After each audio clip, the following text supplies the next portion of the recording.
Good morning. It's Thursday, May 7th. If you're going outside today, make sure you take an umbrella. It's going to rain for a good part of the day. There I am giving you weather forecast again. See all the free stuff you get when you listen to my videos? Anyway, it's Thursday, and if you're part of our church, even if you're not part of our church, you're welcome, but we are having a drive-in prayer meeting tonight in the parking lot of the church. It'll be our first gathering since all this pandemic business started. So you're welcome to come on out. In fact, I encourage you, come on out to our drive-in prayer meeting tonight in the church parking lot at 7 p.m.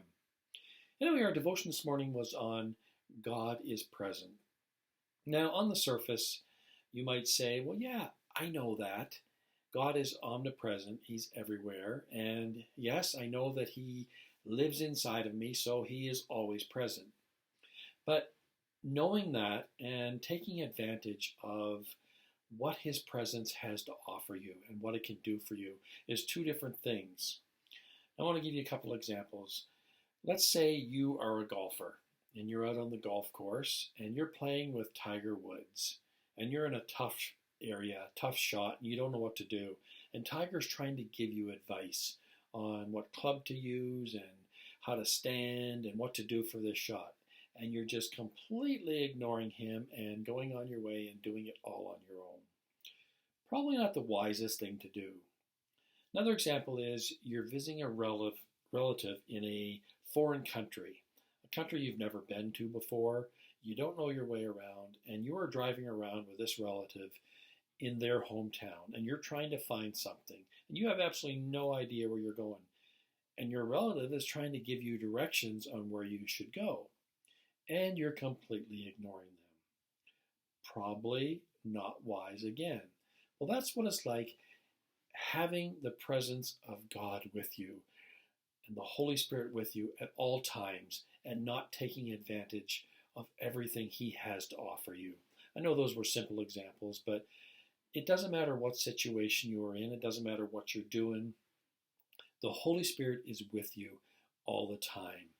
And we need to make a practice of acknowledging His presence with us and taking advantage of everything He has for us. We never know what He wants us to do if we're not acknowledging His presence and listening for Him when He's trying to give us advice, like your relative trying to give you directions of where to go and you're completely ignoring it. He's always speaking to you. He's always with you. And He's always there to help you no matter what. I like that Psalm 139 in the verse that we had in our devotion says, "Where shall I go from your presence? Where shall I flee from your presence?" And it basically says, there's no place I can go. Wherever I go, you are there. And He's always there, always available to give us His wisdom, His comfort, whatever you need. He gives you peace if you're afraid. He'll give you comfort when you are sad or when you're grieving. He'll give you strength when you're weak, wisdom to do the right thing and to make the right decisions, encouragement if you're feeling low or if you're depressed, power to live an upright life and to resist temptation. It doesn't matter what you need in any given situation. The Holy Spirit is with you, and He's trying to lead you and trying to give you wisdom and advice and knowledge. He just wants you to include Him in every single part of your day and every situation you're in.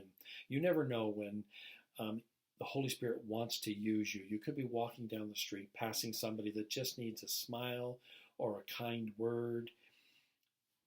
And if you're acknowledging His presence and looking for ways that He can lead you and guide you, He will.